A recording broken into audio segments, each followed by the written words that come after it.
Good morning, good afternoon, good evening, wherever you are in the world.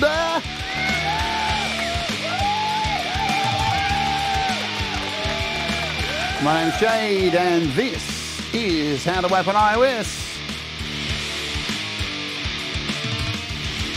And today we have the amazingly talented musician, singer-songwriter and engineer Rhett James, otherwise known as the Mix Club. We're going to kick off with a song of his called The Sugar Shack. Let's do it.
Bet you all wish you had a sugar shack.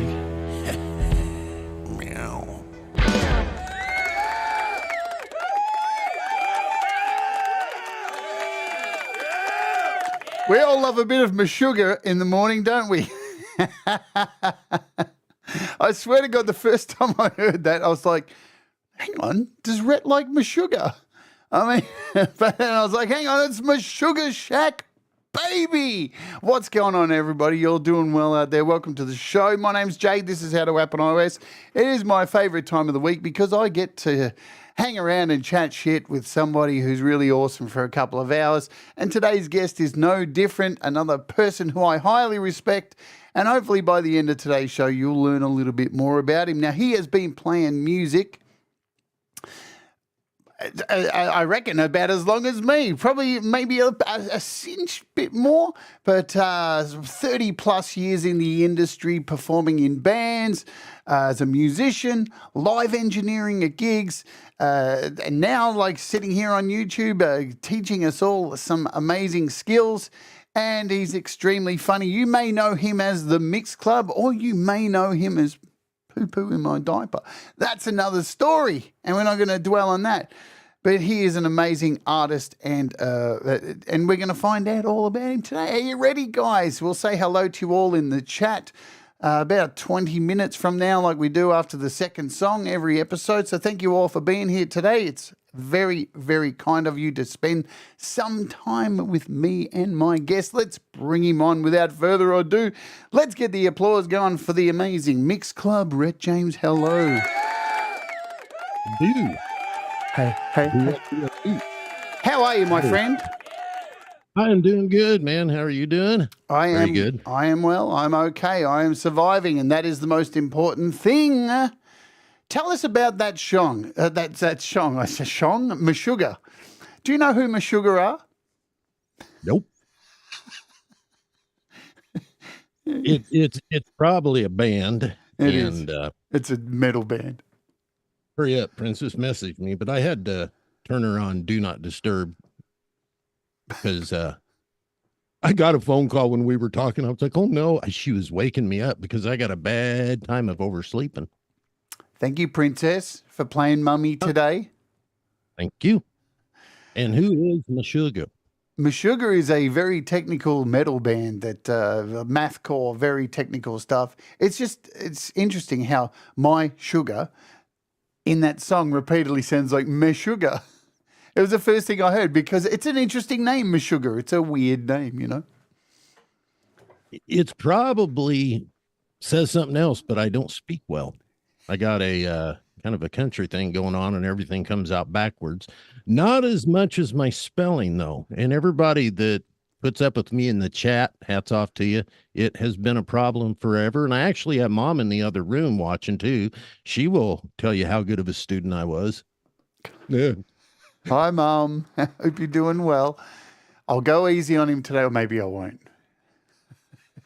After, 58 years and she's 92. So how many years ever she's had me, that's how many years she's been broken in. Would be 58, wouldn't it? Yeah, there you go. So tell us about that song. How did that song come about? Because that's you and Cold Acre working on there, and he's going to be on the show eventually too. How did that song come about? You know, it was for, let's see here. Was that the Russ one? No, I think that was Under My Spell. Yeah. This came about. I don't know. Seemed like it was for something else that, because I've been hanging around the community since 2020, maybe just right after everything went to hell. And I've really only did 2 songs since all that happened. And this one here was for, I don't know why I wrote it.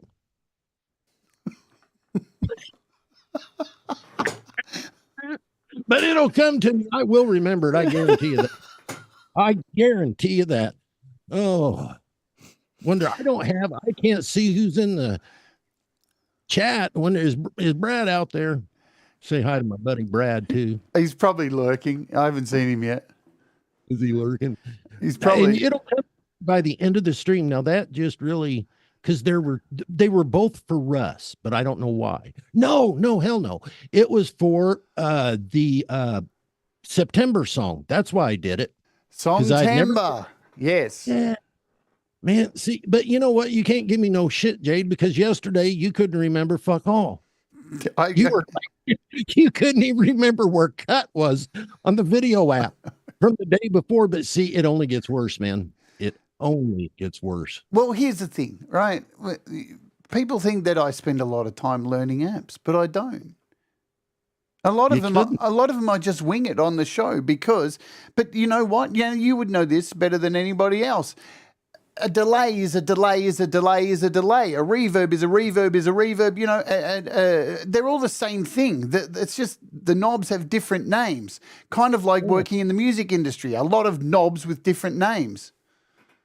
Right. A&R, dick. You know what I'm saying? So, you know, I'm going to make mistakes, but that's it. If I didn't make mistakes, I wouldn't be able to say mistakes make you better. So there's that. Well, it helps, but here's something else you may not have thought of that your show's actually good for. Okay, we all know that I can't read, write, or I can somewhat. It's gotten better over the years, but it used to be real bad. When I was out doing sound or I would get a new piece of gear, I was not fortunate enough to pick up the manual and read it. I had to plug it in, blow it up, and see what it did. So when everybody's learning on compression and stuff like that right now, you know, it's everybody, especially the younger people coming up. I wish I would have had this because you got all these people showing you how to do this. Back in the day, I would have to learn, then I would go to somebody that'd been around something longer and show me. But if it was a new piece of gear, it was like the Wild West for me. You don't know how many things I fried, especially speakers, until I learned what a square wave was, you know? Oh, yeah, I totally feel you. People have it so lucky now that they can just, I mean, myself even, like I look up, last night I was watching, I think, 2 hours of camera techniques to try and make my videos out and about better, you know, and I can just do that. And it at my fingertips.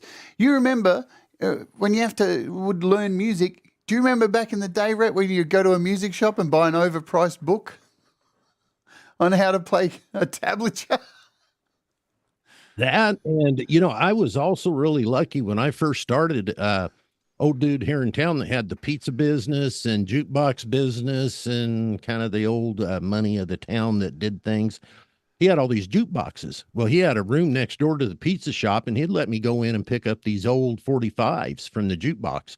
And that's how I brought them home and would play them things. And I mean, they sound, oh my God, they sounded so bad because jukeboxes are notoriously hard on records. I mean, it's like that needle, the amount of pressure that needle drops on that record. One, I'm sure it's just for needle hop because, you know, they're in old buildings and bars where they get people, you know, the big old people get dancing out there on the dance floor and, you know, shaking the needles and stuff like that. But yeah, that's how I learned my tracks too. I'd get the records from came out of the jukeboxes worn out.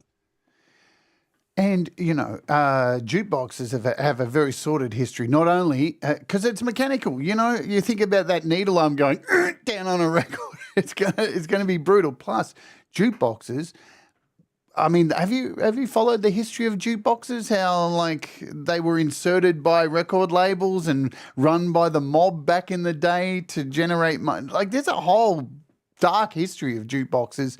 Because they couldn't gauge what people were listening to. They didn't have the statistics of record stores and all that stuff. So they used jukeboxes to see what was trending. It was very easy to rig as well, jukeboxes too.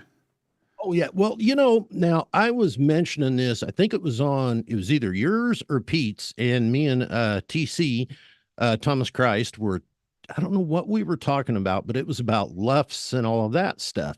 And I think it was your stream. Yeah, because you were mastering something, and now I could be half wrong on this. I don't know where I heard it. I tried to find it, and I couldn't. But they were talking about Buck Owens, I guess. He had a bunch of radio stations back in the day.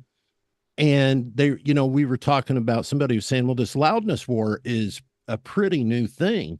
And it's really not, because they were talking about how Buck Owens was taken and low passing, high passing, whatever the heck it is, low cutting, going up to around like, I think it was 160, maybe 150, where before they'd kind of, try to go around 80 to 100.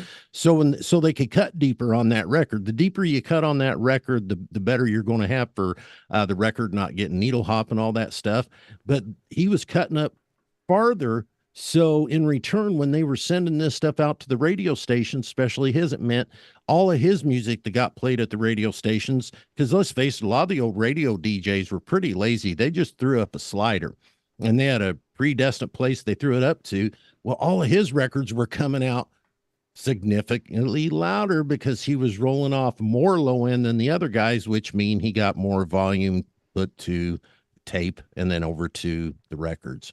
Because that would have been your format, would have been record, unless it was direct to disc, but it had been tape, and then it had been, that to 2-track to like a Studer, and then on over to, to the disc being cut. So yeah, we've been having a loudness war, for a long time. Absolutely.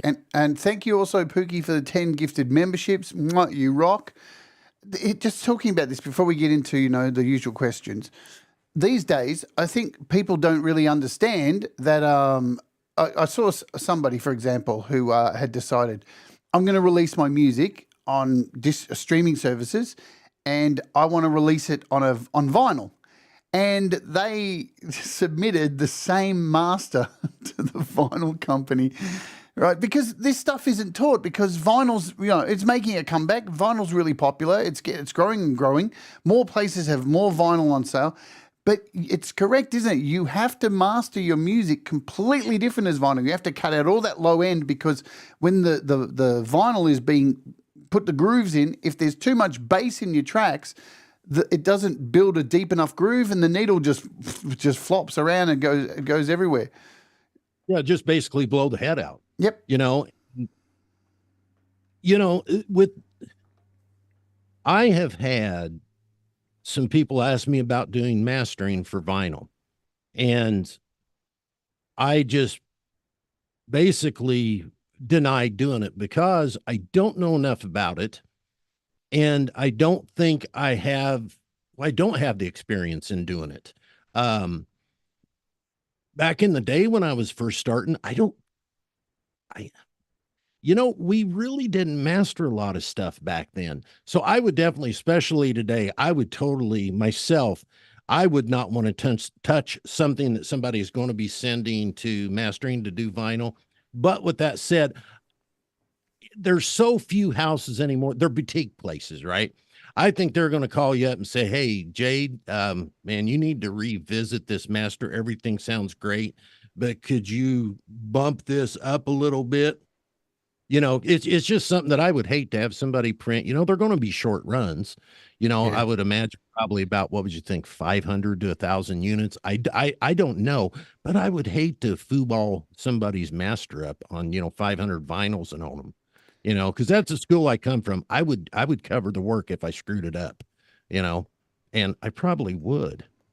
Well, here's the thing. Like, somebody asked me to master one of their songs, and they were only printing off one piece of vinyl, right? And now, because you can do that now, but it costs a pretty penny. They charge you just for one. You're better off you're sometimes better off getting 500 or 250. So, and I refused to master it because, like, that one vinyl that they got pressed, I think it cost them $120, and I didn't want to be responsible for that 100 because it's going to get sent back. Because I have no idea how to do that. In that instance, folks, if you are going to release music on vinyl, seriously go look somebody up who's a professional in doing that, and make sure, because it's a completely different beast. Forget luffs, forget all that shit. That's got nothing to do with vinyl. It's a completely different beast. Get a professional to do it. Absolutely. Yeah, and probably do a lot of searching for somebody that really does a lot of mastering. Not to put any platform down, but there are platforms where you can hire somebody for $5. I would definitely look for somebody that's what they do. There might be some people along these other, but I would definitely call. That's the thing.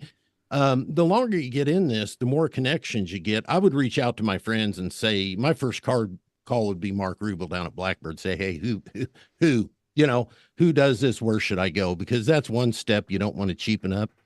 But anymore, I mean, you know, well, that's another thing, Jade. I want to ask you. Uh-oh. Yeah, I got a question. When is a door not a door? No, but when it's a window. When it's a window. Hugh Caldwell's out there with his skirt. No, but anyway, do you think that a sub is needed in the studio? And I'm not setting you up. I'll ask it this way. I used to say no. Past couple years, I've been saying yes, because so many people are doing their own mastering now and learning. And how can you hear what that low end information is doing if you don't hear it? Because when I stream, if you're listening on my phone, I'm constantly telling one of my friends, get off that damn phone and turn your new studio monitors you got on and listen to how this kick drum, because you're not going to hear what I'm doing, because what I'm doing is getting down. It's so delicate down there to realize that I know where I'm not going to fart this in your car. I'm not going to fart this in my room. You're never going to tell.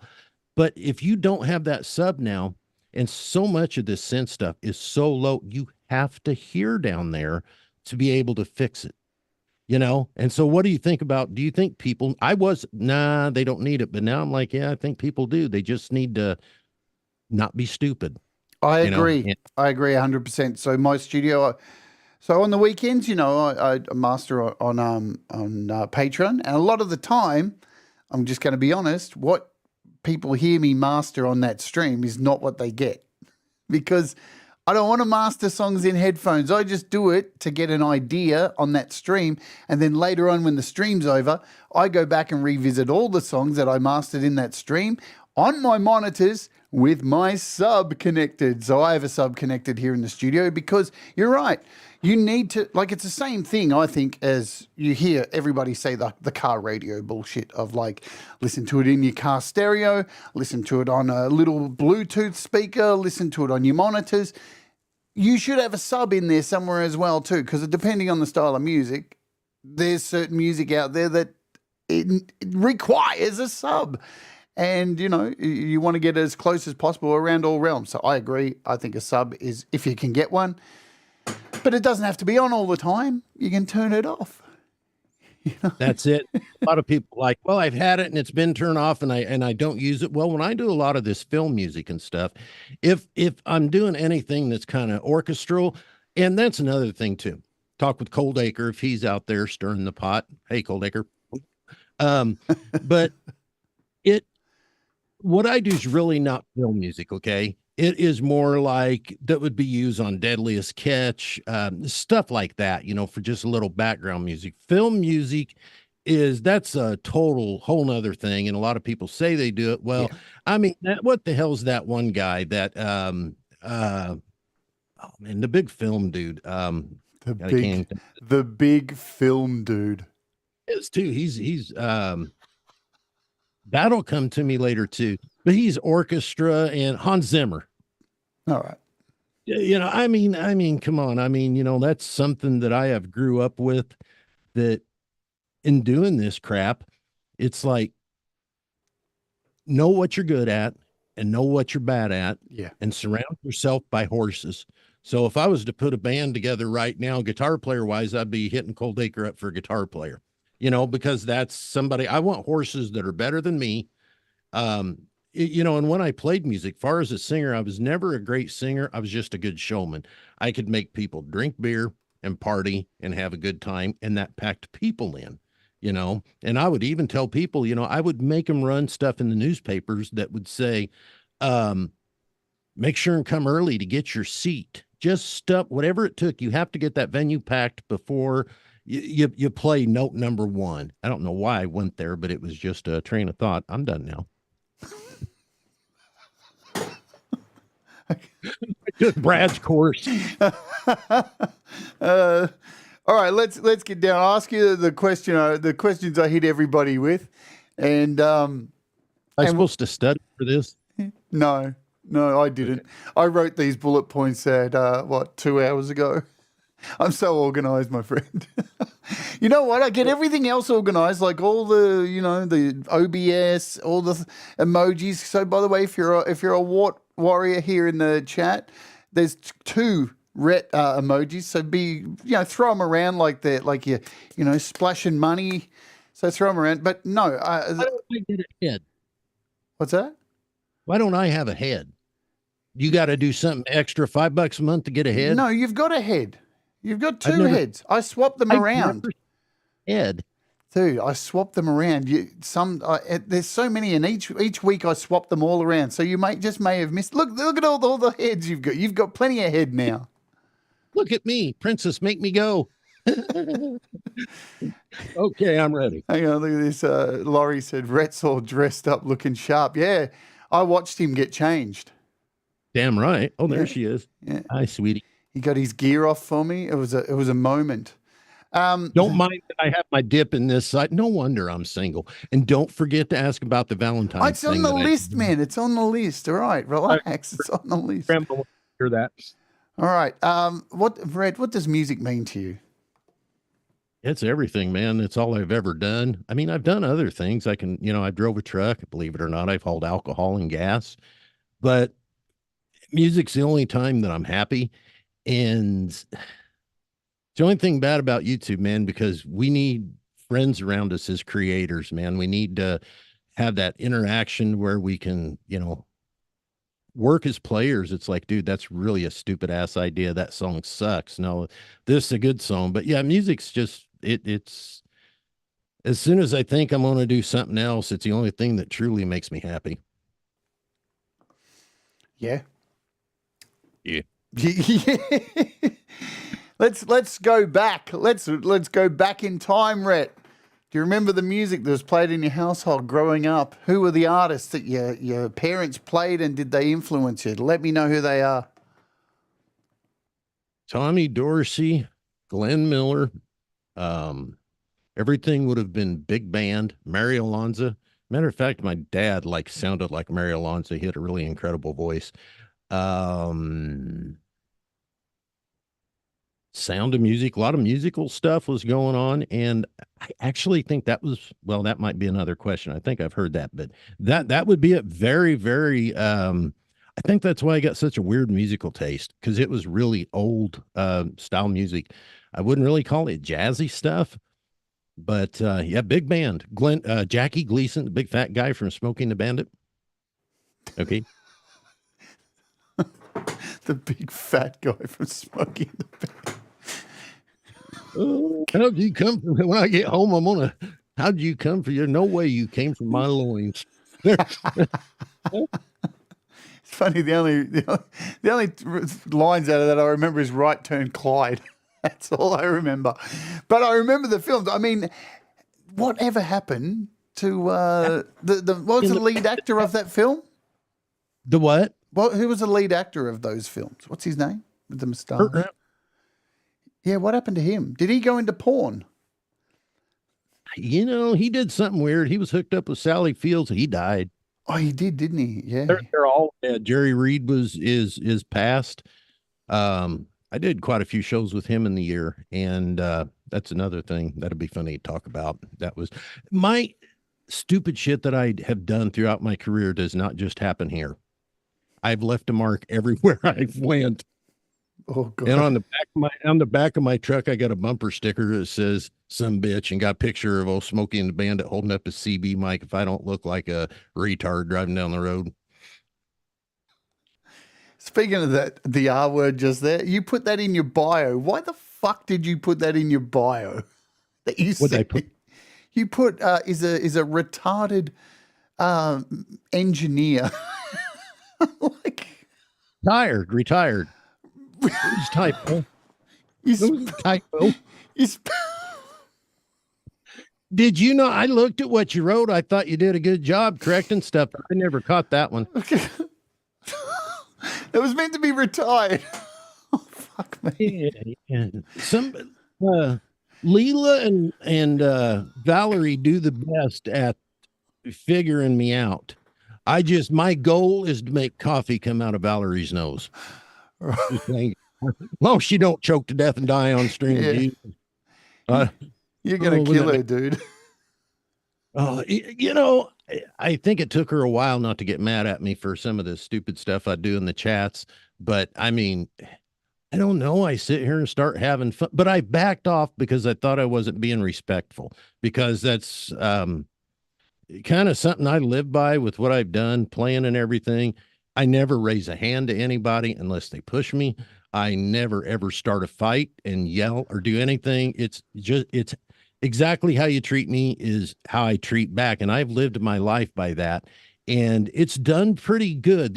I've only had a couple things recently, and it might be medication, I don't know, but is when trying to get my health figured out, and they lied to me, and I couldn't nail them for it exactly at the time, but it turned out they did, but I lost my cool beforehand. I try never to do that. If somebody's fine with me, but if they say, hey, Dick, I'm going to turn right back around, and just exactly what they did to me is coming back to them. And I don't know, that served me pretty good, unless they're bigger. Then I just run like hell. Don't ever be fearful of running. I was doing that. My heel of my boot fell off. What? We were at the Washington Monument, that thing in Washington, D.C. Would have been me and Tracy. That'd have been Ashton's mom. And I don't know what band I was with playing out there. And but we were at the top of that thing. It's where Lincoln sits in the big chair. And I did something to her, and she swatted me, and I went to go down them stairs, and the heel of my boot fell off, because I always wore cowboy boots, and I tripped and I fell. I swear I went all the way from the top to the bottom of that damn thing, and I had a few skins. And the steps are about like 3 foot wide each. You got to like take a step and then walk 3 foot, and then take a step and walk 3 foot. I don't know. That was a bad design. I'm going to play a song. I'm going to play Xenzo. You just said you fell over and went for a spill. This is called When I Fly. Tell us about this song, Rhett. This was all these songs pretty much, I think, were done in like 1999. That would have been everything I'd have been tracking down there. It's when I had the band, the Chickens. Everything we tracked down in Nashville. Then I brought it back here and mixed all that stuff out. Back then, that would have been, I was tracking ADATs. So I had a heap of ADATs here, and I'd go down there, track everything, bring it here and mix it out. And, yeah, that was, me and another buddy wrote that. Ed, can't even think of his last name anymore. It's been too long. But, this is I kind of got two styles, I think. I kind of got one that's more of like the upbeat, having fun, and this this probably isn't best of my style. I don't think this doesn't fit me, but anyway, yeah, When I Fly. Well, ladies, now you've gone ahead and done this especially for me, added these tracks on, put these photos for this, so thank you for doing that. Ladies, you're going to love these photos that are attached to this video, because you're showing the photo. Man, this is you can only go back in time, right? This is a mullet, let me tell you. Let's do it. This is When I Fly. Boom. Whenever I second guess the weather, I get rained on every time. Seems deeper the ocean I must cross becomes higher the mountain I must climb. Walking down the middle of a dirt road, over my shoulder is a avenue. I'm traveling backwards now, don't follow. Think of me sometimes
Wow. Dude, the production of your music is so tight. It's amazing. No, you really like, you know, really solid song. You know, that's so pro. It's just way out the park, and your production is just mint. And do you want to know what the hell that was tracked on a tracked on a Trident A range, okay, which is just pretty much a legendary console. That was brought back here, and that was mixed on either a Tascam M5112, didn't have the Amic, or it was a Mackie 24x8. But that Mackie board, I mean, if back in the 90s, almost everywhere you went had that Mackie console, had the meter bridge and the whole 9 yards. I wish I could remember which console it was tracked on, but I mean, right now, guys, you can pick that console up in decent shape. If it was the Mackie 24x8, $600. Yeah. You know, and it's despite what anybody thinks out there, man, it's just down to players, good signal, decent mics, hitting it, and minimal. And it was recorded off the floor. I remember I had a buddy in there that was doing the Hammond parts, the B3, and it would literally just like shake the floors. And when you're tracking and doing something like that, and you have that Hammond low end on it, the whole band, they loved tracking this song. It's a player song. It's fun. If you're a musician, you'd love tracking this tune, you know? Yeah, absolutely. Yeah. Let's say hello to everybody. Now's the time to do it. So, folks, hit me up. Say something in the chat so I don't have to scroll out of my brain and find you all, so I can give you all a shout out, because I want to thank you all for being here. We got Feisty Feather in the house, Rise of Dark Leela, Princess LDG, Hugh Caldwell, Tremor Bear, Russ 8889. I saw Brad earlier lurking. Laurie's Mishmosh.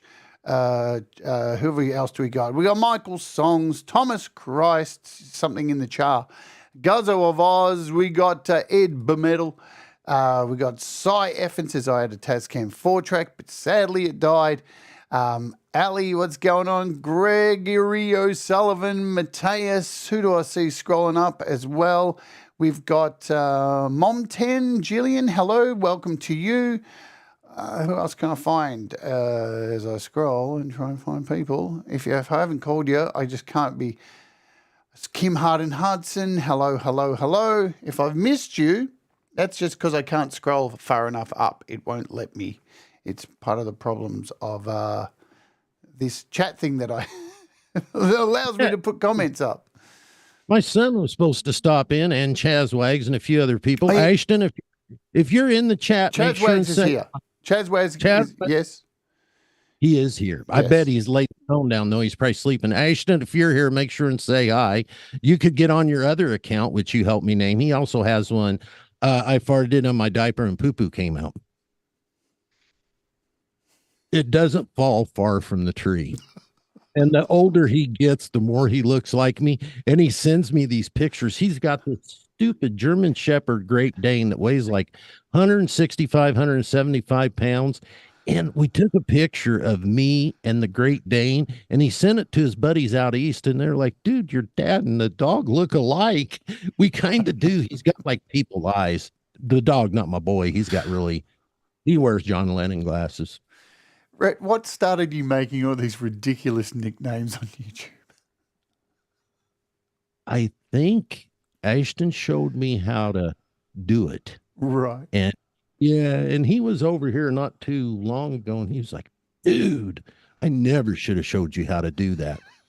And when I was first thinking about it, I was like, sometimes, because when you guys, if we look back a few years ago, sometimes there wouldn't always be a whole bunch of people in there. And I felt it was my obligation to torment, because I like to, I'm kind of the guy I'm always doing something and getting whacked. And so I did it. And then I was like, well, am I pissing people off, or am I just or is this just me having fun? And then I was kind of like, well, I think I'll just keep doing it till I get asked not to. But I try to now only bring him out for special occasions. Like if Thomas has a special show, I'll bring Poo Poo out on that. I kind of try to stay clear of Pete's because I, I I I I think it might get Pete's goat a little bit. So I've had some really raunchy ones that I took out one time and I probably shouldn't have. I don't understand why people make up silly names on YouTube. I don't either. Connie Lingus. Oh, moron. Is that Motron? I know who that is. I know who it is. You start to get to know whose stupid nickname is here. Chazwags is here. There you go. Look, I've got used to which ones are you. Normally I got pretty good at it for a while, didn't I? You'd come in and I'd be like, bang. I know which one's you.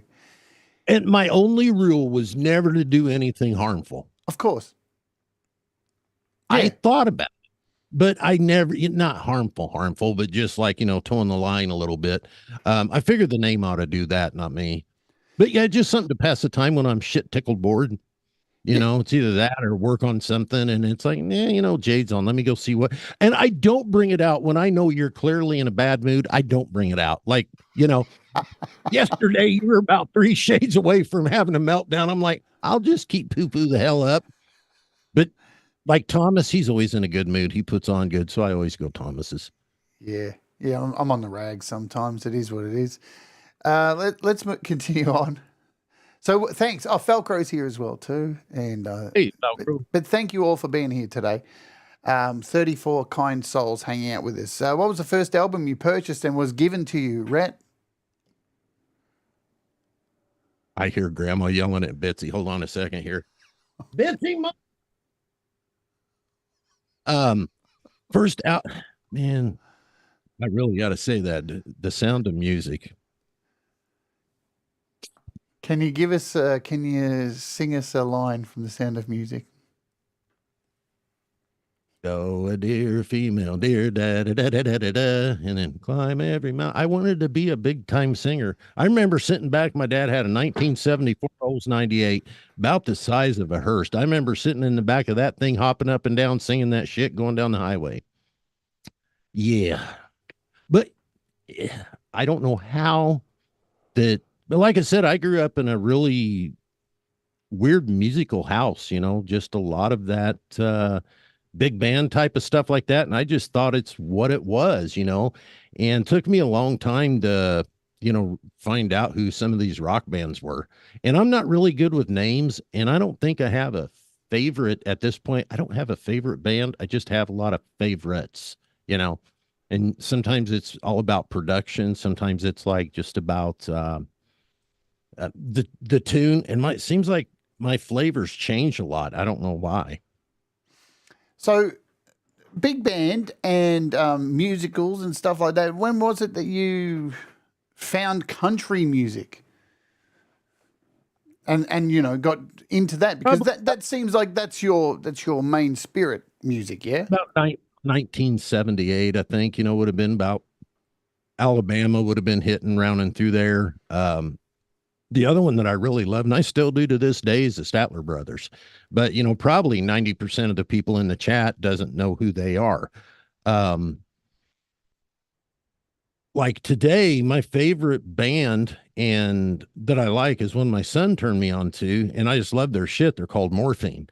And I can't name you the tunes. And actually, then I think, not for sure if he found it when he was watching The Sopranos, but their stuff is just really good, and especially really good if you're, partying a little bit. They just kind of put you in that chilled, laid back mood. I'm a musical wreck. Aren't we all? Dude, I listen to so much weird shit, and I wouldn't even talk about it in public because people will probably think, it's like the porn I watch as well. Oh no, I said that word. Last time I said that word, I got demonetized. Are you kidding? Man, YouTube just loved demonetizing me for some reason. Yeah. But you know what? You know what? I fight it every time they demonetize me, and they always release it. So I don't know why they do it in the first place. It's the algorithm. It's a piece of shit. But so when you were at school, let's go way back. when I was there, right? Yeah, when you were there, which was very infrequently. Did they have music there? Like, was there a music part of school and all of that? Did you have to learn the recorder?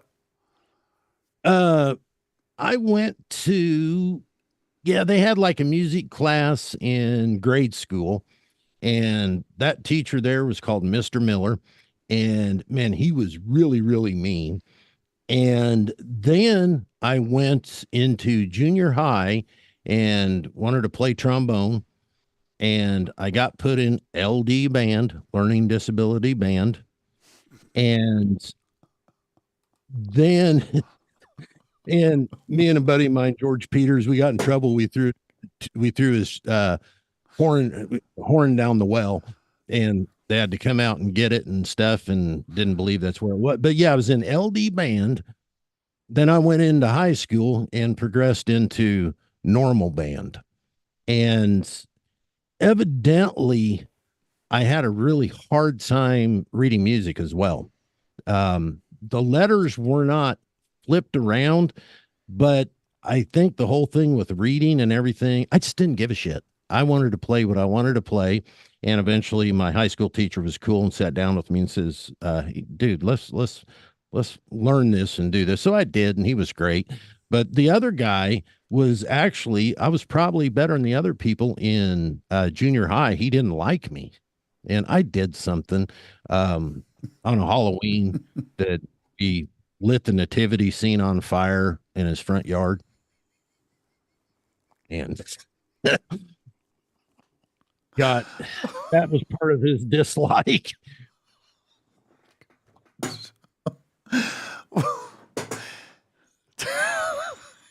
You're a fucking. I don't know if Grandma's listening to that. If you're listening to that in there, she's listening, Mom. So yeah, we did do that. That was we did. All these years later, you find out it was us, me and John. And welcome to Confessions with Rhett James. Right next to it was our church when we were kids, and oh God, we were forced to go every day, or not every day, but every weekend. And there was a nativity scene later when we were in high school, and we had to. It was a live nativity scene, and me and Bobo were out there. It was the preacher's son, and we did something, and the jackass got loose and went running through town. Our town's only 5,000 people, so it's like 4 or 5 blocks this way and 4 or 5 blocks this way. Then just houses kind of spread out for about a mile. We had the jackass running through town, all of us, and had the cops out chasing the damn thing. I think we did. So I don't know what we did to make it go, but it went like a bat out of hell. Snowing out. God, it was colder than shit. Back when we used to have cold weather, you know.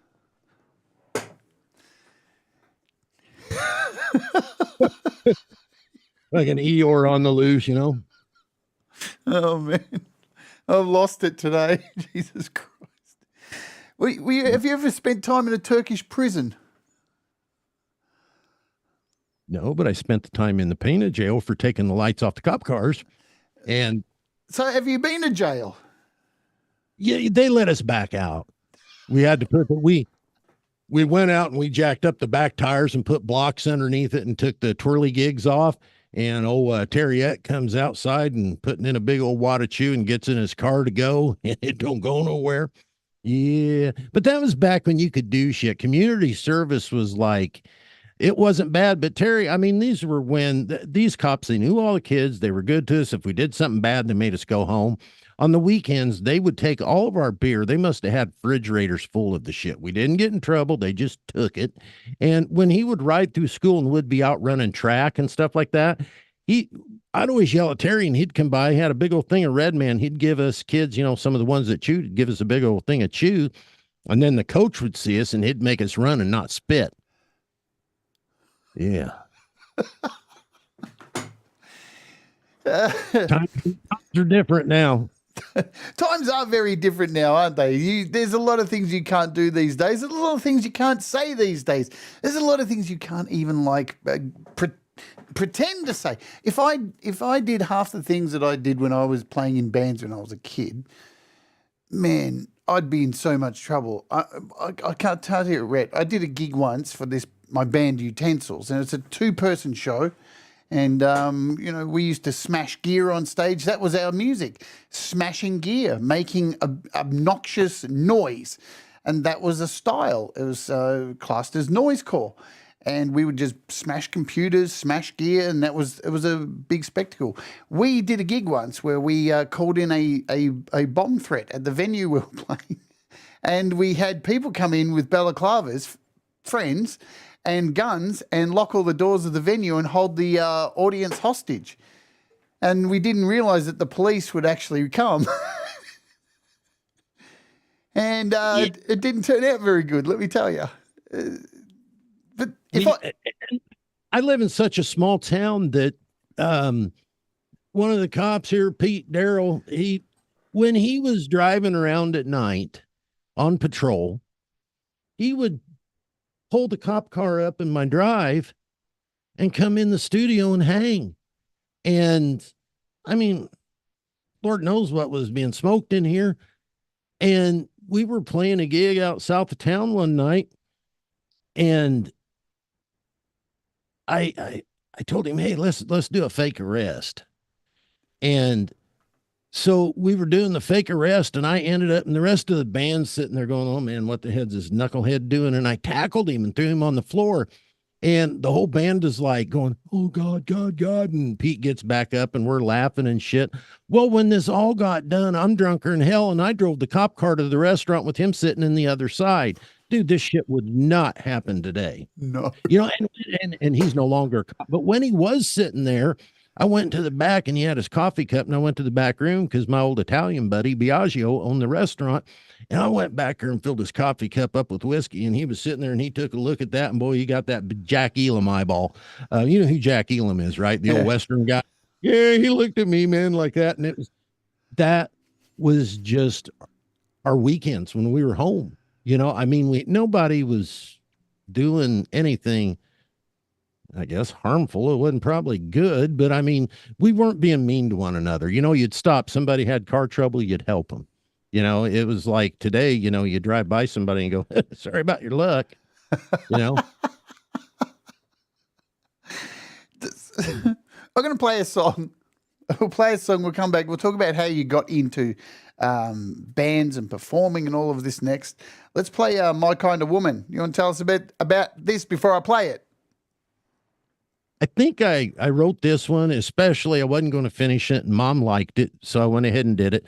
I think it was for my son's mom, Tracy, and she's kind of a not a cow, tomboy.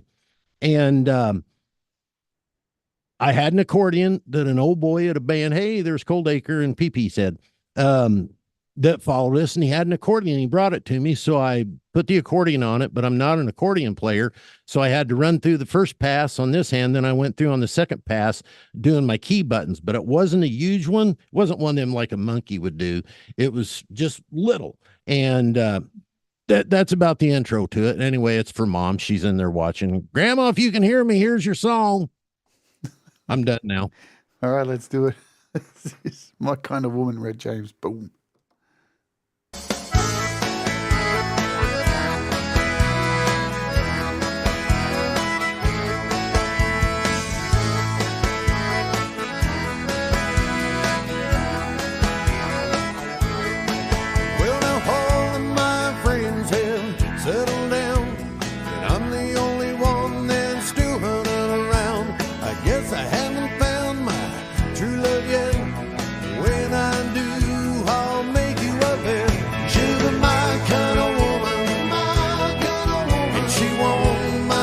The football games, she'll be happy going fishing in the rain.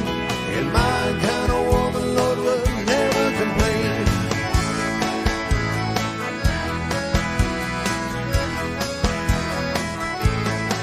Well, I dated a lot back when I was young, wild and crazy, Lord, and still having fun.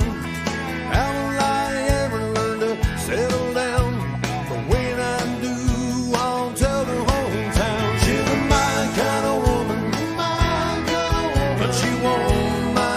The football games, she'll be happy going fishing in the rain. And my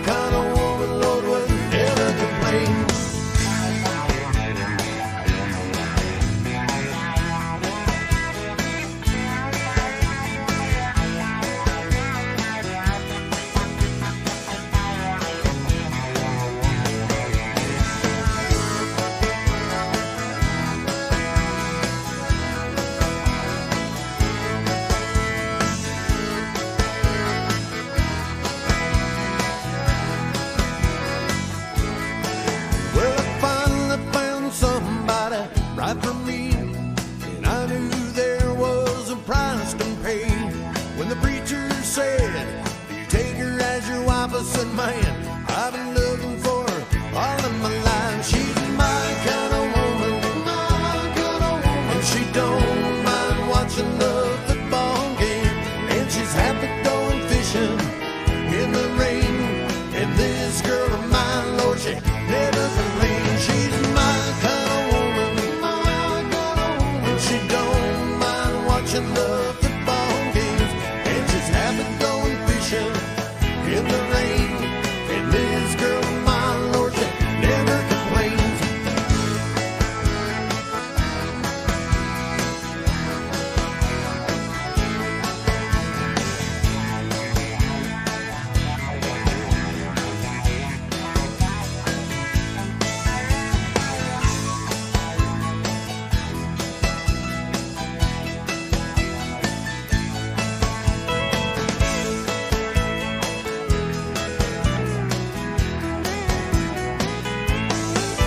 She's my kind of woman.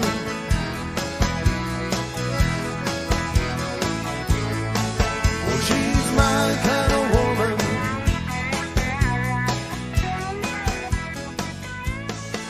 Well, she's my kind of woman.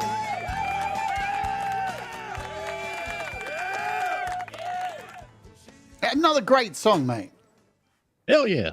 When, I think I seen it flying when was that recorded? probably 97, 99, 98. That's, Well, it would have been, yeah, because Ashton was born, oh shit, Rhett, goddamn. 1199, 11. Ashton, if you're watching, sorry, 11/22 of 99. So 99. So I would have been with her because he wouldn't have been here yet, right? So yeah, probably 98, 97-ish.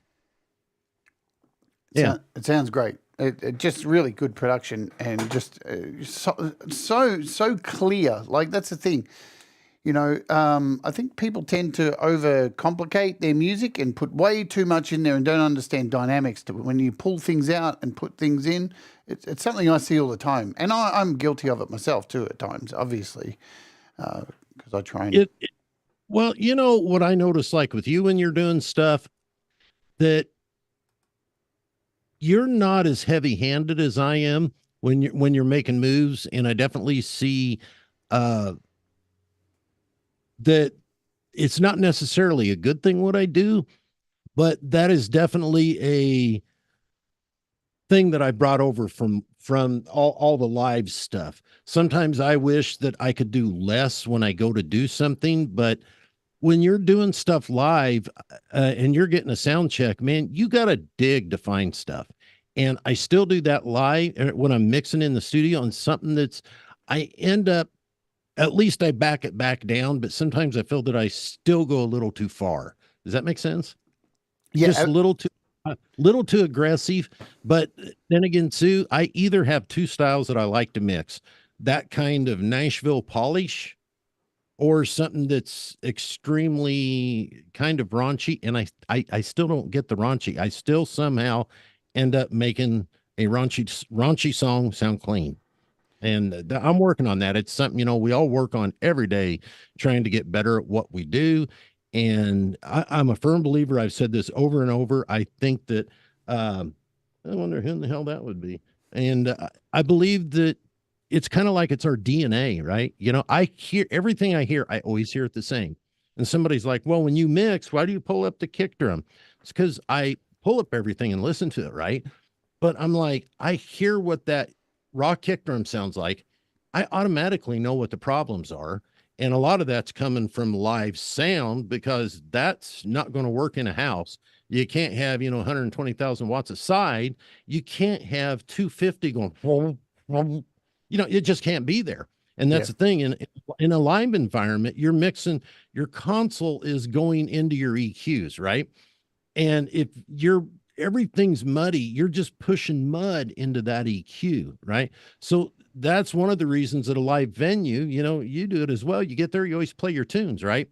And back in the day, we had, 231 band EQs if you were stereo, right? And you would go and you would have your stereo setup, whatever, CD flat, and then you would be going over to your EQs and you would be pulling the stuff out of the house that was causing problems with that tape you were playing or CD. And you know, it's a little bit of ringing the house out, and then you would go and ring the wedges out and stuff like that. Hell, I had a gig one time with oh God, what the heck was his name? He sang Amanda, Don Williams, and he had these Macaulay monitors sitting up front, and I mean they were probably 12 grand a pop. And he wanted, when he was singing, to bend over and basically lay that mic down in the bottom cap of that monitor. And people go, well, you're never going to get all that out. You can. It takes a lot of time. It's all gain structure. It's a different kind of gain structure in recording. When you're recording, man, you are pushing, or live, you're pushing super hot. And I've had people say, well, you know, you got a huge system. How close is that system to the top of what it can do? It's basically at the top of what it can do.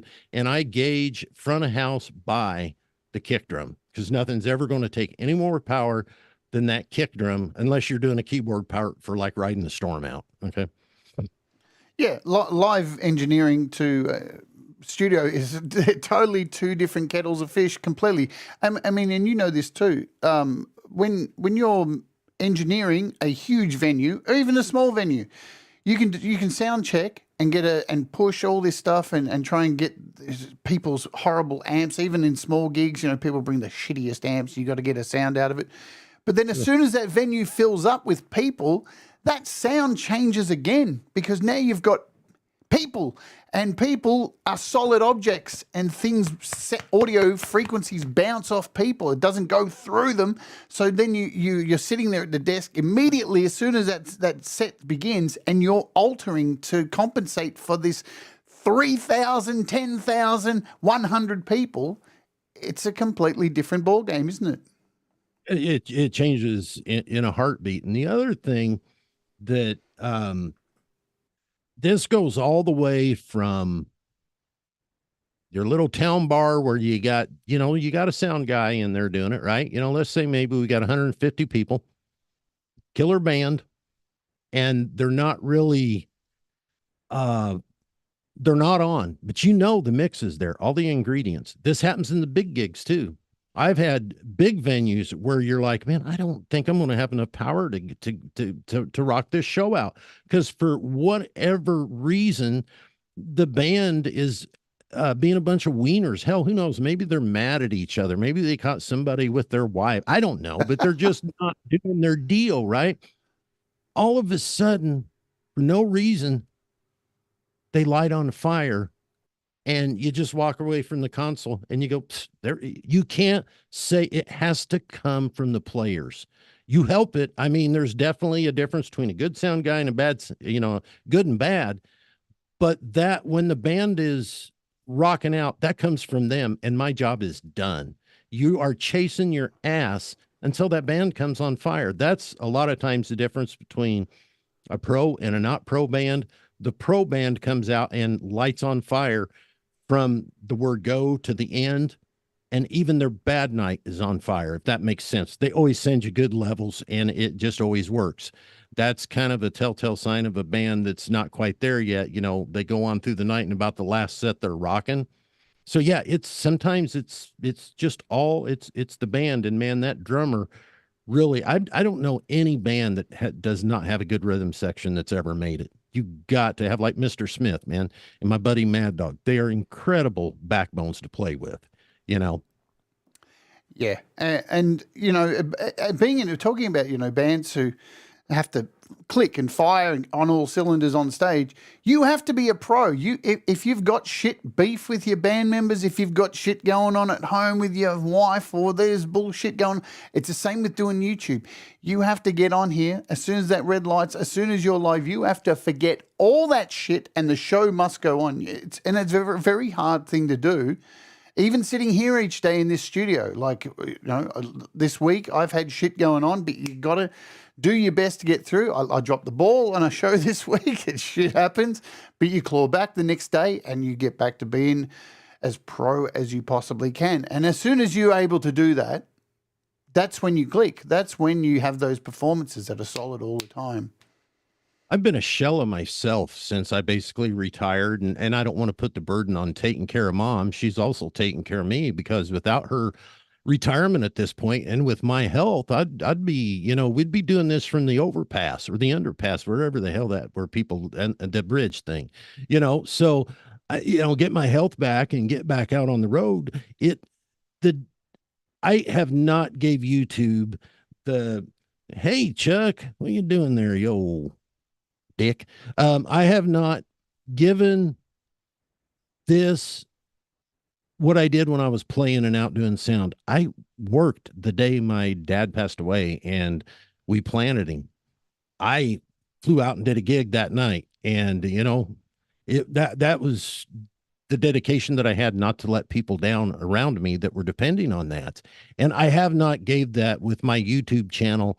And I feel bad for that, but it's like I have a real hard problem thinking that people want to see me mix, because I don't want to do things I would like to maybe eventually talk on compressors and stuff and different things, but I would just rather people see me mix and see how they maybe like what I do and can pick that up and use that. So yeah, I haven't gave it everything I've had, but in all honesty, with the autoimmune disorders that I have, sometimes I need 12 hours of sleep. So it's like scheduling is so important. That's why you, Jade, or you, Pete, TC, and everybody have such a good show because you have a schedule.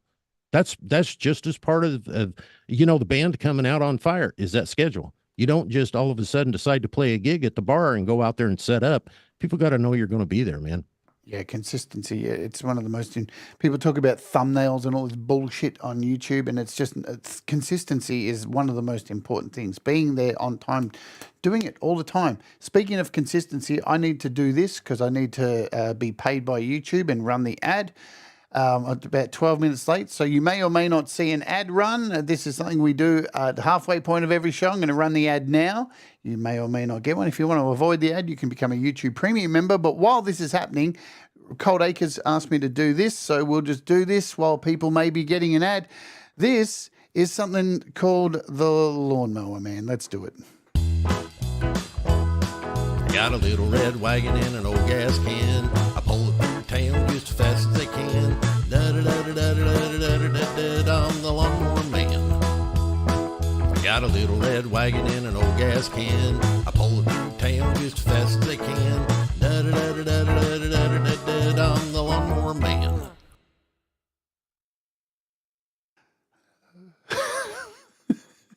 It's the best. What inspired that? I was doing something, I think, and I had one of my old trucks that I didn't use anymore, box truck. And man, I've had a lot of harebrained ideas. And I started a lawnmower service and I decided to write a song about it. And I actually took it to the band and it was shot down. I thought it was good at the time.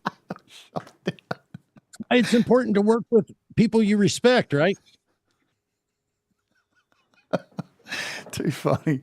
So how did you get into playing gigs? What was it? Do you remember your first gig? How many people was it in front of? And did you bomb? It was in front of that dude that owned the pizza place that had the jukeboxes in front of his jukebox. And I never even thought about this goddamn question until you asked me. It was at Sam Clow, Mom. If you remember Sam and Madeline, they had the arcade uptown, Sam's Pool Hall. And I did Cold Acre. And it didn't last very long, man, because I had to show up every week. But that was my first gig at the arcade, and that band was called, I think it was called Apollo. And we walked corn when the combine like sputs out. I'm going to run you under the bus, Grandma. And it would sput the corn out the ass end of the combine, and we'd pick it up, and this is how we bought our PA and shit. And well, anyway, her name was Karen Grimes. I hope she's watching, that old bitch. And Grandma, she came out here and she was demanding the PA and everything. And my mom, she's like, just sweet. had a fist fight in the back hall with her and Karen. You ain't getting that, you bitch. Are you in there, Grandma? I'm running you under the bus. Grandma knows what that is. So Anybody that's ever taken care of an elderly parent, whenever the rest of your family comes over, it's like everything that I possibly have done wrong comes out.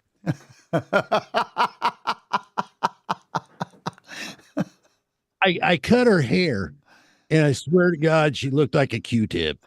I got the Flowbee out during lockdown, and yeah, I gave her a haircut, and it was like, I don't know, it was about like that. Looked like a baby bird.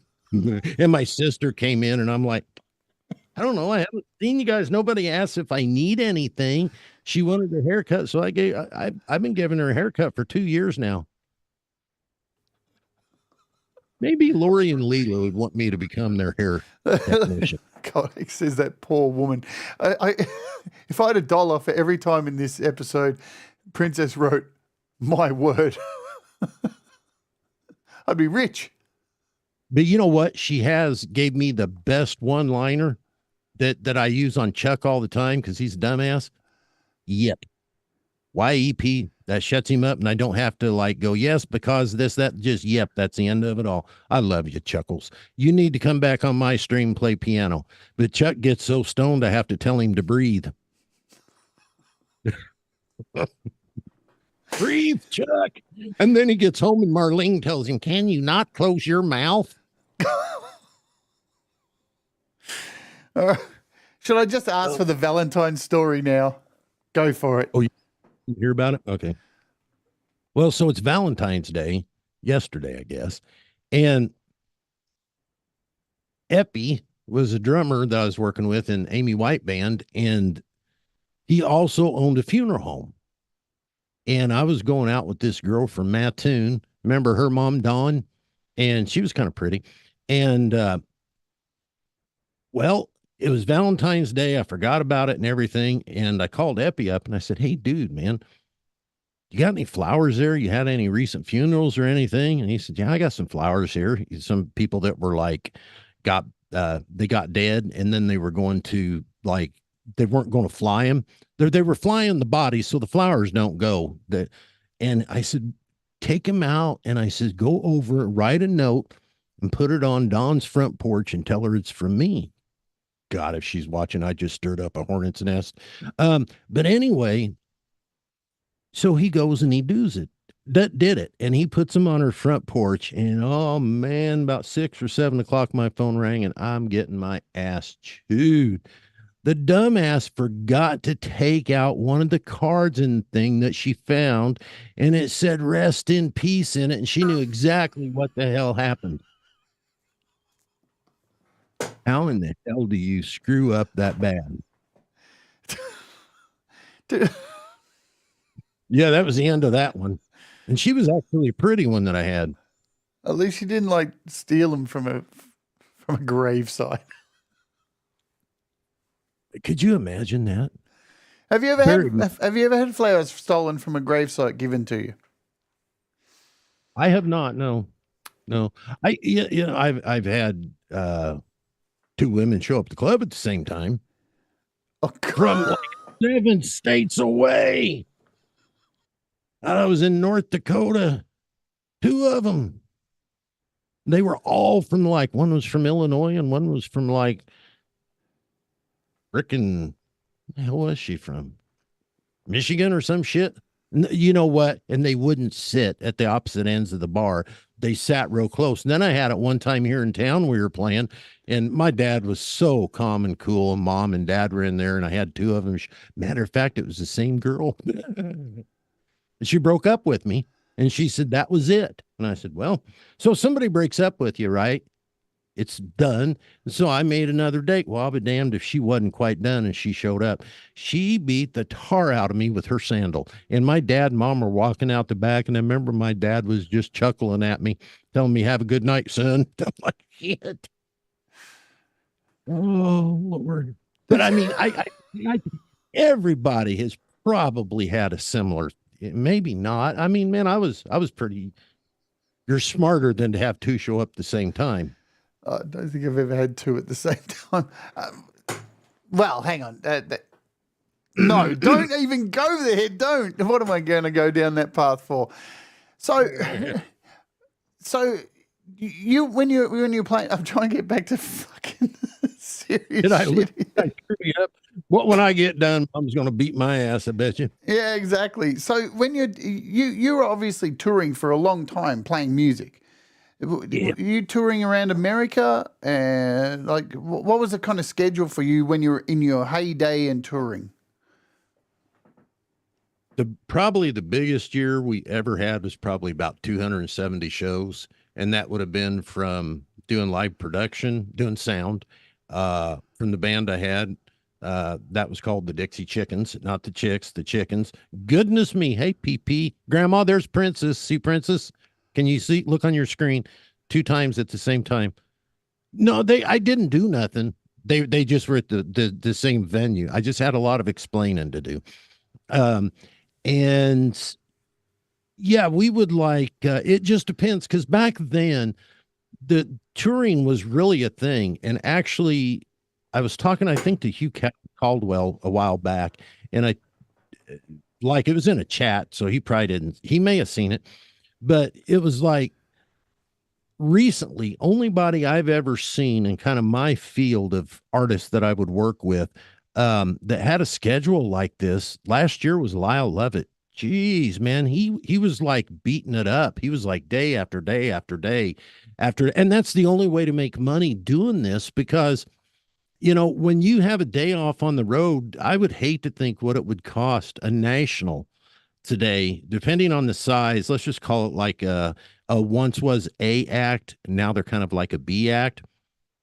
It could easily probably cost maybe 20 grand a day on the low side for just that day off, because, you got all the buses that you're leasing. Everything costs money, even the Wi-Fi that you got, everything just costs crazy amount. And especially after COVID hit, a lot of these companies are just, it's hard to get a bus. You're lucky if you can get a bus if you don't own it, but I don't know why you would own a bus in today's world.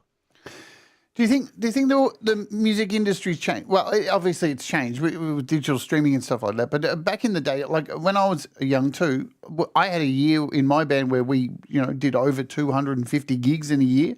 And when we looked back on that year, did that really help us or hinder us? And looking back on it, after we did that year, we decided, man, that actually cost us more money than what we earned. And the next year we decided to do far less gigs because it makes it more special. Like you're going to get more people at the shows at less shows. These days, as you said, it does cost a lot of money. Days off. It's the same. I watch wrestling a lot. People know I'm a big wrestling fan. And these guys are constantly in trucks going from state to state, putting on, house shows and television events.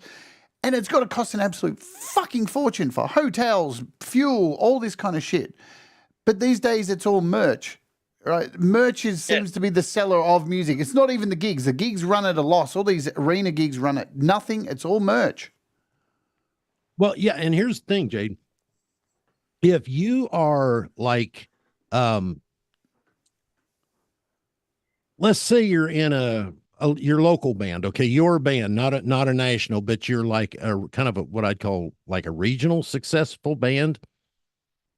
You claw and claw and claw and play as much as you can that's got to be Chazwags to get your name out. Then time for Otis's run, go PP Otis.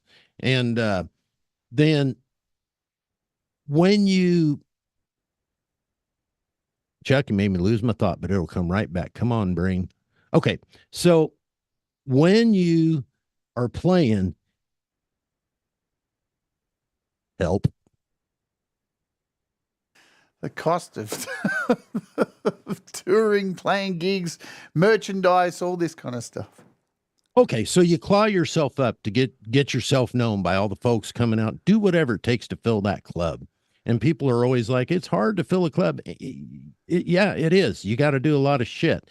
And then once you get it to where that bar is packed, no matter where you go, no matter when you play, that's when you start cutting it back, because you don't want the people to be able to choose, well, I'm not going to go tonight. I can catch them tomorrow night down in Yeah. Effingham. I want to go to the Trestle. And we used to, with the chickens, we had a really wide radius. And what I started doing was just backing down the clubs that didn't draw, they got thrown out. The clubs that did draw, we kept. We had a really, really good draw. We played for the door only. The bar got the booze, we got the door. That was also a time when you could put, 500 to 700 people in a club, because you had the venues that would hold that. And there were a few bands that did that back in the day, and we were one of them. And I mean, it was so much to do with. They had a great band. Hell, we even had our fiddle named was Ethel. So much of it was, it was a party, and but yeah, once you kind of get to that level is when you kind of pull back and make people want it a little bit. And we also took, because Nashville and everything I would do there, January and February, everything shuts down. It's there's why in the hell here, not for you, but here in the States, why do you want to be out beating the road in the snow? Yeah. Oh, totally. I can only imagine. Well, when I lived in the US, I got there, I landed in June. So it was lovely. And I got thrown in straight away. What's that? Chicago. You were in Chicago? Minneapolis. Oh, okay. Yeah, and then I got thrown. The friends I was staying with who were playing in a band, All the Pretty Horses. It was them. And not All the Pretty Horses. I can't think of what they're called. Anyway, my brain's fried. I've caught your disease. But straight away they asked me to come on tour with them, and I'm like, what do you want me to do? And they were like, hey, just come and do some vocals. And we went on a road trip, and as soon as winter kicked in, though, I was there all the way for 2 years. As soon as winter kicked in, man, I was shocked at how cold it was first. But I was still going to gigs in Minneapolis. And I was so surprised how many people were still going to fucking gigs in Minneapolis. There were icicles in my fucking eyeballs, but people were still at metal gigs on a Tuesday night. And it blew my mind at the dedication of fans of music in Minneapolis. I don't know what it's like everywhere else in the US, but Minneapolis, man, that was cold shit. In the States, I'll say what's weird about it around here, like where I'm at, let's say, for instance, you could have Springfield, Illinois. My band didn't draw anything. Litchfield, Illinois. My band didn't draw anything. You come back 15 miles this way, we pack it out. And one of the things one night, and like I said, we played for the door. And I mean, we didn't initially start doing that, but when I started seeing, 500 was our minimum draw at these places, I was like, man, it's time that I earned that, right? And it was snowing out, and we had a gig somewhere else the following day. We had nowhere to be in, and Arky was like the old dude that owned it. It was an old school turned into a bar. And he's like, man, we're not going to have anybody. I'm like, Arky, we're already kind of screwed. We'll just go ahead and play. If we lose, we lose. And I didn't even do it versus the door. We just, if we lost, we lost. And Arky's like, well, all right. It was one of our biggest crowds ever. And people were stuck in the parking lot. Back then, man, people liked to party. That was they looked forward to that shit. That was their weekend. Now it breaks my heart because, it's like my son's like, man, don't you go out? They're happy sitting home playing video games. And it's like, I'm much more at ease in my heart. I do not want my son to go down the road that I did. Did I just make that do a finger? Yeah, you did. You've got the Apple thing going. Yeah. But, I don't want him. Oh, look at that. I don't want him doing what I did, because he would be dead. And he's enough like me that he would, he'd get his ass in trouble. He's more level-headed, but he's still got that Weitzman gene in there somewhere, because that's at my actual last name. I just go under my middle name. I always have, because nobody could pronounce my last name. Took me to 5th grade to spell it. I shouldn't. I'm pretty sure I saw you write it in the chat and you spelt it wrong. I know my folks thought I had a problem. They had to. I ought to ask Mom next time when you play something, to think what they thought. I had a bartender one night. I helped my buddy that owned the country club here in town. And one of his bartenders went to him. Now, does Rhett's mom and dad pick him up? Do they let him go out by himself? Because I had to write orders out for him. And I mean, he really thought I was touched. God, I'm letting that one go. Let's play another song and then we can bring this home with the last half an hour and hit some hard-hitting questions before we get out of here. And Pete Johns is up next. This is another track you've put together with the famous mullet photo that everybody is creaming themselves over in the chat. This is She Said. Tell us about this song. This was like an accident. Another buddy of mine had wrote some of this with me, and it was like going to be a toss-up between him and me that was going to sing it, and I ended up doing it. And I ended up like Malton. I don't like Malton vocals. I like doing that on harmonies and stuff, because when I fly too, but this just, it doesn't really feel like my style, I don't think. But it's a good track. I mean, the players are tight, you know. All right, let's play it. Are you ready, folks? Let's do it. We'll be back here shortly. This is She Said, Rhett James.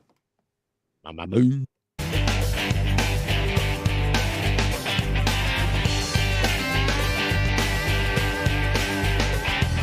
She said, don't be so freaking paranoid. She said, she said, she said, she said, she said, don't try to get in my bed. She said, she said, she said, she said, tell me I'm a father, tripping on the bother. She was tripping on the nature scene. She was tripping on the nature scene. She was driven with the full head of scene. So I'm trying to believe what she said, what she said.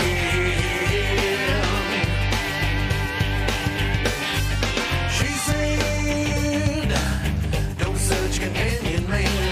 She said, she said, she said, she said, she said, don't be a traffic light. She said, yeah. She said, did you forget that I'm alive? Light up the smoke and let me drive. Life is just a social call. Life is just a social call. You don't have to answer it at all. So I wish that I could believe what she said. What she said. She said, try to be a lover boy. She said, she said, she said, she said, she said, make yourself an instrument. She said, she said, she said, she said, don't grab on with your manhood. Take me out to Hollywood. Life is full of protocol.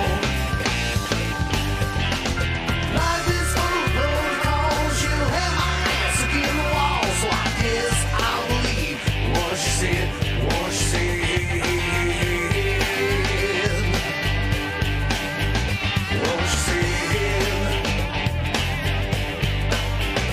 What she said. What she said.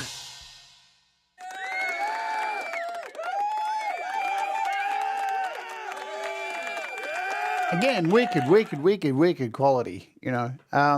Speaking of quality, Old dickhead in there. I know who that was. Cold Acre. How have you put up with his ass all these years? Do you two fight? dude, yeah, we do. Good. And I'll bet you do with him as well, too, because he's a stubborn prick. I just ignore him. I ain't got that far with him yet. Ain't that far yet. Do you get... And thanks, Lori, for the. She keeps sending me underwear. I see him flying around. I Grandma, know. do you see underwear flying? That's what that is. He's in there. She's enjoying it. If she's reading the chat, she's probably got an education. She's cool. I want to show people something. They may or may not have seen this. So you sent in one of your tracks to be judged by Glenn Fricker. Now I've done the same thing as well, and Since we're not getting the hot girls, we just get the old dude. If you guys want to see what we're looking at here. Okay, old guy in his basement. Yep, they're gonna walk. Come on, Mixie. Okay, there is a girl. That's an AI animated girl. This video's weird. Yeah, I don't think I want to play the video. It's not helping the song at all. Mando! How's it going, dude? Here, because I'm on the gym. Mendel's I here. love you too, man. Hey, Mendel. Thanks for stopping by, dude. Everybody say hi to Mendel. Hi, Mendel. Formerly from Aborted. Yeah, that is video. This video is not helping the song. The mix is actually fucking great. Yeah, It's got that nice, fucking. It's got the what you call the Geritol shuffle. yes. In association with Depends Undergarment. It's your turn, Cody. Come on. Oh, it's a Cody. I don't know, man. It needs that fucking Brad Johnson sound.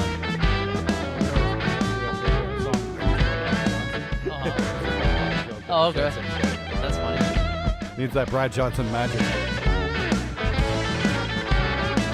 Yeah, ditch the video. Definitely the Mix Club. Yeah. She's my sugar shack. Come on. Yeah, basically, here's the thing. If you're going to do this kind of music, it should be like at a fucking old broken down gas station, not in the burb's basement, Yeah. I mean, like, And probably not using AI.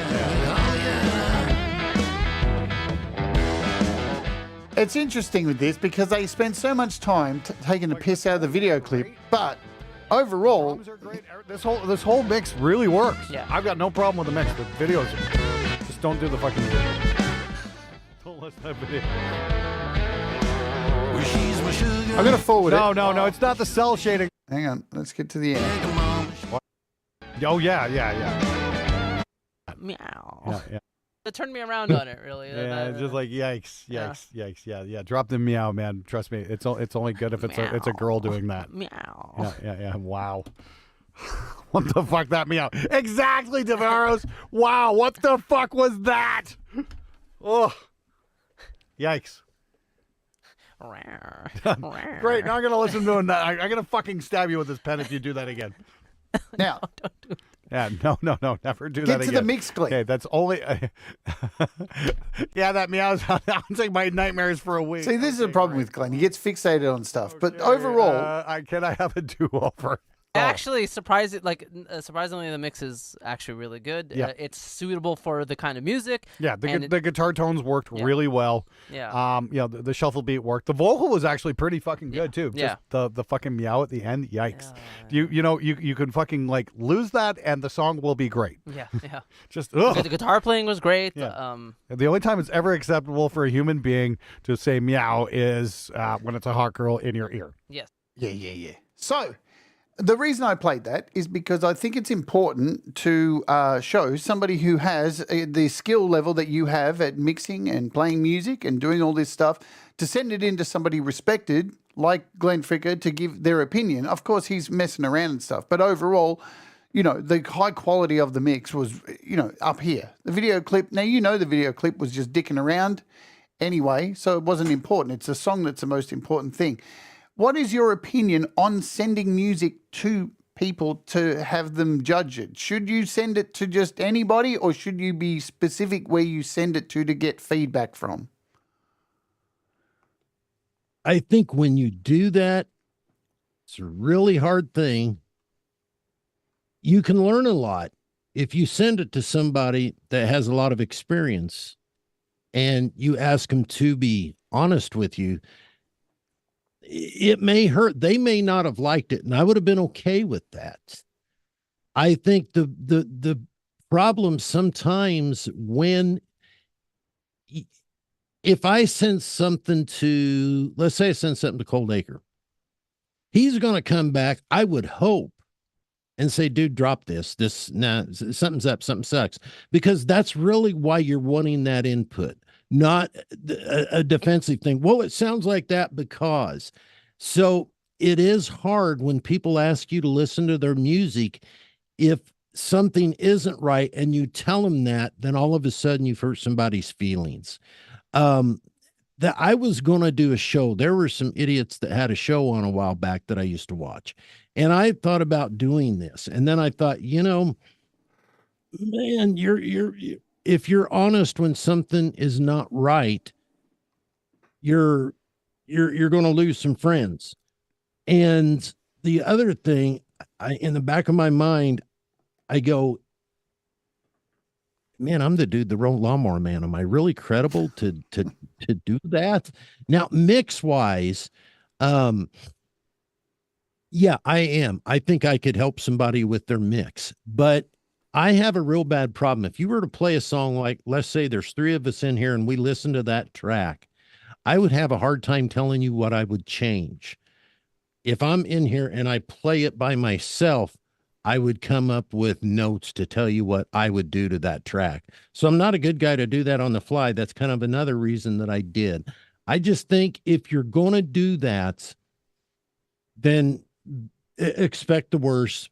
And if you get good news, great. But I think you need to send it to at least three people to get a good idea what they think. You got to respect that people. If I send it to you, you're going to tell me. Okay. If I send it to Coldy, he's going to tell me. If I send it to somebody that's, and my buddy's over here, nah, dude, you're something cloudy in the kick drum. Go fix that, just, I think it depends on what level you're at. You have to grow, and it's good if you are working with somebody that's your buddy, that you get that relationship. Cause I'm not looking for kiss my ass. I'm looking for something I missed, Yeah, and shows like Glenn Fricky, people have to understand. You send your song in, right? And he's going to give you an honest opinion of the mix, because that's what the show's about. It's about the mix. It's not about the fucking video clip. People get so hung up on that kind of criticism. I know when I sent an FMC song in, I put that on my channel too, and he just was like, "Yeah, the video clip's horrendous. I can't show," and he just focused on that. But then at the end was like, "Yeah, hey, a great mix for a death metal song. It's perfect, great, fantastic." But again, like when you're sending stuff in, you got to remember this guy is entertaining at the same time. This is a show. He's got to say things to generate controversy, laughs, get people to continue watching. If he's just going to sit there and go, "That was a really good mix," and move on, nobody's going to watch. It's boring as fuck. So, but I agree, sending things out to people that you actually trust and will give you feedback that may hurt. It's like on my Patreon, I master a song, and if I hear something that's in there that's fucked, I'm going to say it, because we have a closed, gated little community there, and I can say that, and everybody there knows I'm not saying it to like shit on you. This is something that needs to be fixed before we master it. I think that Glenn is, that's the thing in this business, you really got to get some thick skin pretty quick if you're wanting to do this. Yes. I don't necessarily like the way he does some of his shit, but he is not bad at what he does. He's not a live guy like me. He's more of a studio guy. But everything, when I hear him, there's a few things I don't agree with, but we're always going to well, I could use a little more of this. But usually he's pretty spot on when he points something out in a mix. Okay. And so if you're kind of wanting somebody that's going to tell you and not paint it all up, he's going to tell you. And usually he's right at what he says, so that's a talent he has that I don't. A lot of times I'll listen and like it and not know what I think. But when I sit here by myself in editing mode, that's when I can really tear a tune apart. Now, Rhett, not only do you make music and engineer stuff, you have also been heavily into licensing your own music for jingles and all this kind of stuff.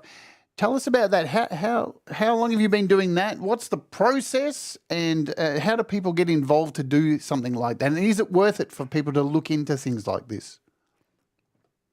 There are some sites that do like royalty-free music.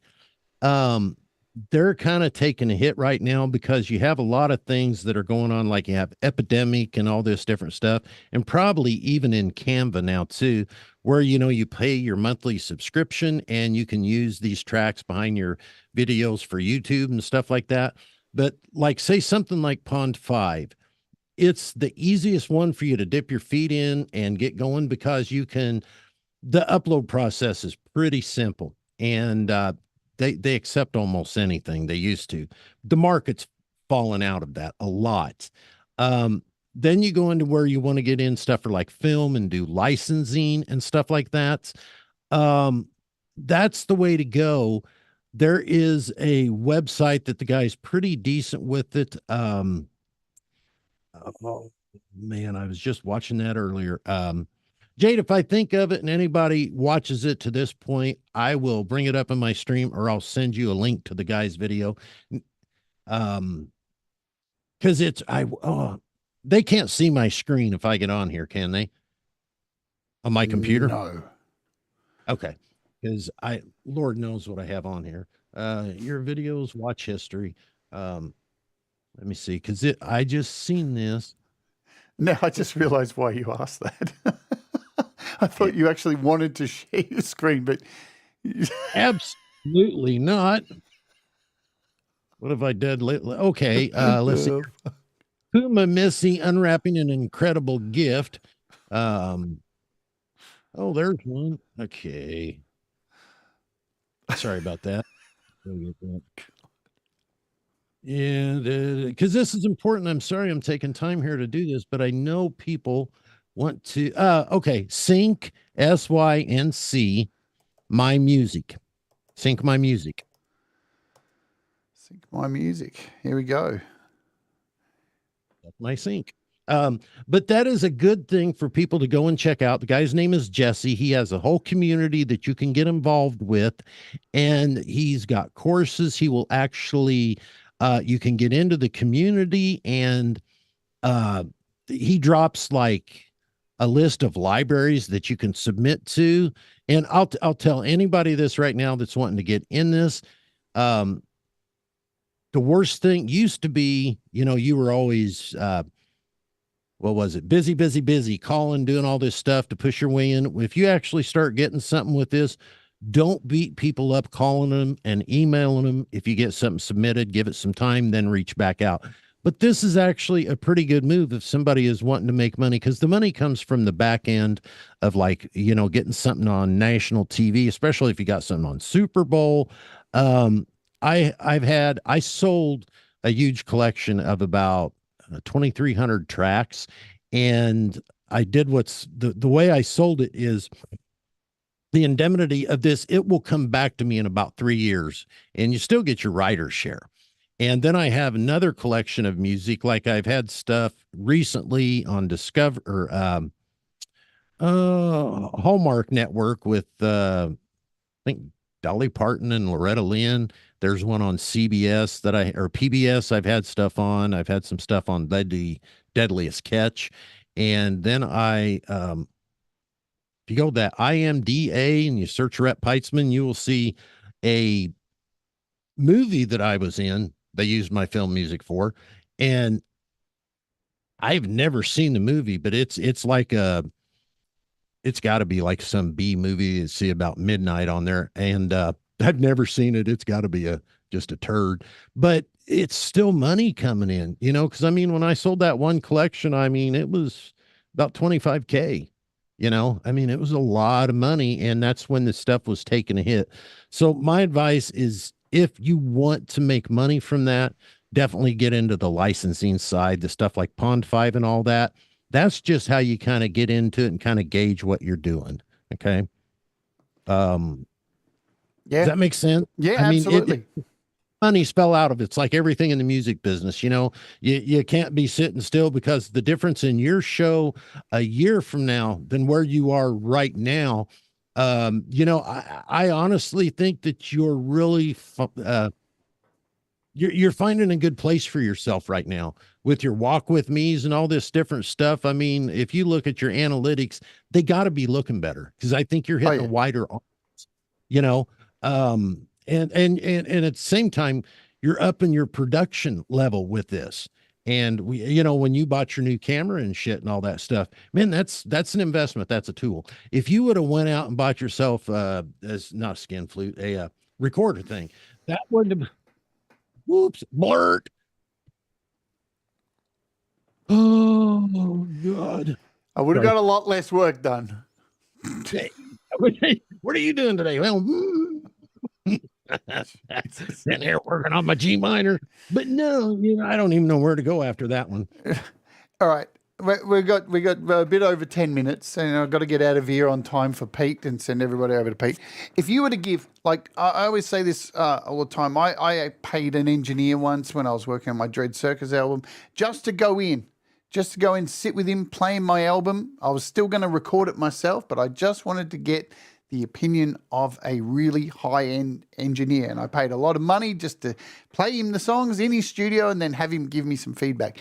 If you were to give people just one really important piece of advice about mixing your music, what would be that one takeaway that people should aim to do when they're mixing?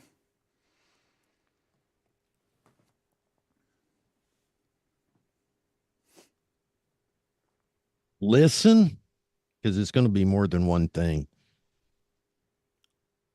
Make sure that if your room is not acoustically great, mix it at a decent volume. The louder you get, the worse your room gets. And send it to people to listen to and A/B it again, pro mixes. And if you got too much low end in that sumbitch compared to the pro mix, but you like it, you probably got too much low end in it. There you go. Low end. The bane of our existence. But without it, you've been at a venue before. I know. And your subs go out. What happens? It sounds like shit. Yeah. We love it. As you know, I don't know why we do, but if you're at a big venue, and you got a lot of power on stuff, you're still, like I said, you're always up there at the top of that power rating, and you go all the way over to them graphic EQs. Where's my hand? And you flip those two down here on the bottom. Like, I don't know what they are. They're down 5 or 10. I don't even know what they are anymore. Right. But you kill those, that eases up everything on that PA, because those power amps, those big ones, if you're with Lab Grouping or Crown or Crest, they're basically welders. They're running a 1.5, 2 ohm load. They're basically welders. And so if you take a little bit of that out of there, man, it just cleans up your mix incredibly, Yeah, absolutely. The one piece of advice I got from that engineer, which I'll never forget, was stop overcomplicating your music. Learn to pull stuff out at the end. It's all right to throw everything in there, but at the end, be vicious. Chop stuff out. Be vicious. Cut a lot of stuff out, because I was guilty of putting so much in. And Can I change my answer? yeah. Okay. This is the one that I'm shit in, shit out. So true. So true. Fix it at the recording stage. Don't try and repair it. For fuck's sake, an app isn't going to save your fucking shitty performance. No, if you're sitting there singing and you got all kinds of S's going on, man, go retrack it. Yeah. It's just hard. It's like, man, I used to track with monitors. I didn't use headphones. I'd turn these monitors up loud and I'd sing my track, but I'd throw one side out of phase and the microphone flip it. Well, it didn't hear that, Yeah. It's kind of an old trick you do back in the day. And plus, you didn't always have good headphones. And, you were also talking about mastering and mixing on headphones. I've always been, all my streams, you hear me dogging them. I've got these, and I picked them up a few months ago. They're the Neumann NDH 30s, the open backs, and I had the 20s. A lot of the Nashville guys are, raving at these above some of the other Odysseys that are 1,500, 2,000. And man, I tell you what, they are really, really slick. I've been getting really good mixes. When I come out and listen to my room, it feels about the same. I still got a little balancing more to do, but you could really get a song really close with these. They are phenomenal. For mastering wise, you could really hear stuff better than my speakers to get out, but still not the low end. Yep. All right, we've got our last two questions. Before I do that, I need to let people know, go over and sub to the Mix Club because we're racing to get Rhett to 1,000 subs. All right, so if you're not subscribed, please go over and do so. And so you can go and hit the notification so you can check out when he streams, because you will get some valuable information for your mixing. It is the Mix Club. Okie dokie. Let me tell you what's going on here before I hit up Rhett for my last two questions, which I ask everybody. Tomorrow on the show, my friends, this is happening. Episode 2 of season 3 of Walk With Me. It's already up. The premiere set. And look at those kangaroos, man. I got face to face with kangaroos 2 days ago, and it was brutal. And I nearly died. So come and check that out and see me nearly get bitten by a snake. It's worth your time. Rhett, if you were stuck on a deserted island, didn't have a volleyball named Wilson, what album would you like to be with you to get you through the tough times of surviving?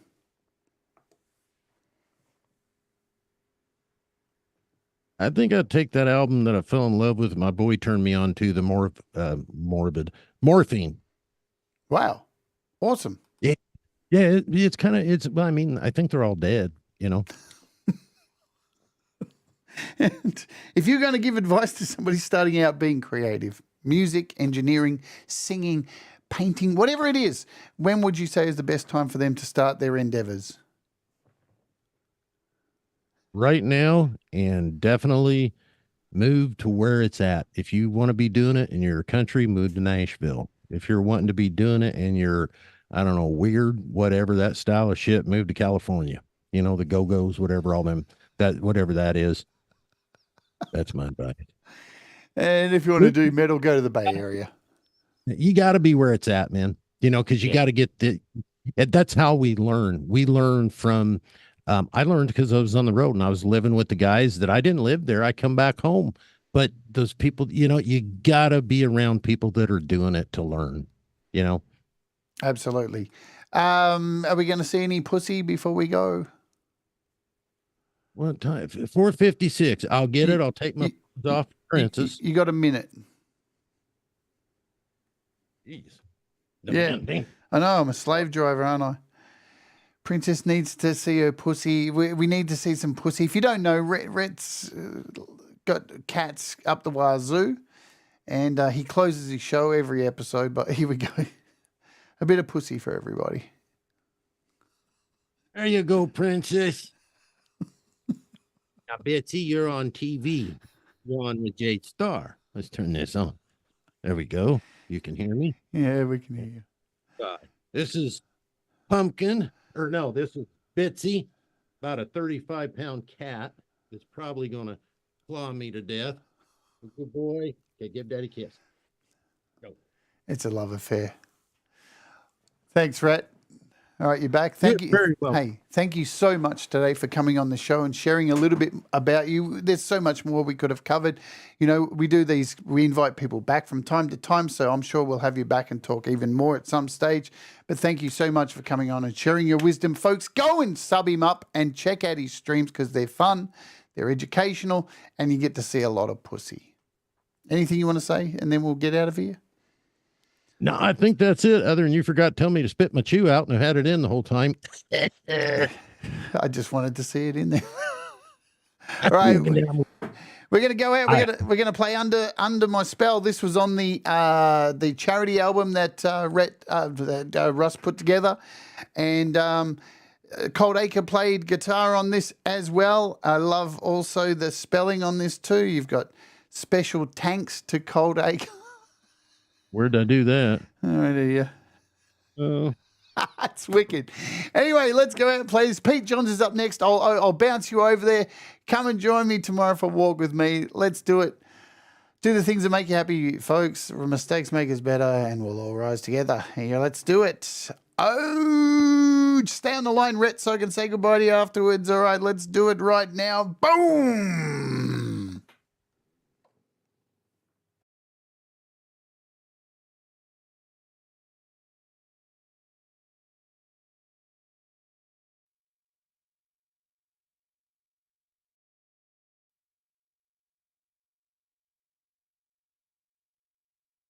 Where is the sound on this song? I've got no sound on this song. What's going on?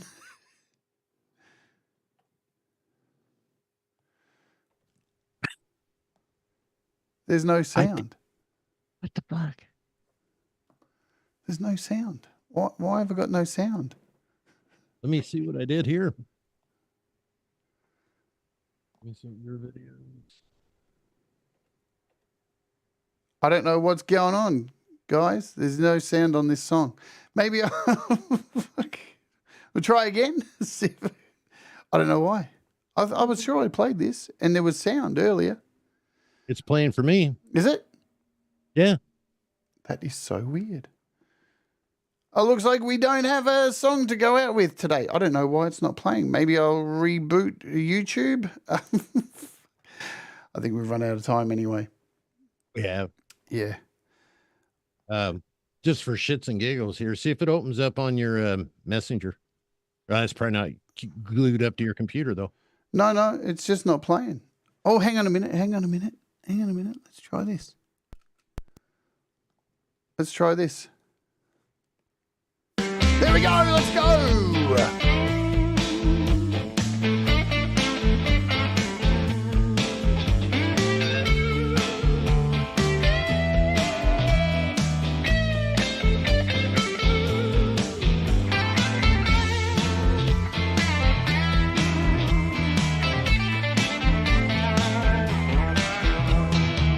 I got you under my skin. You got me under your spell.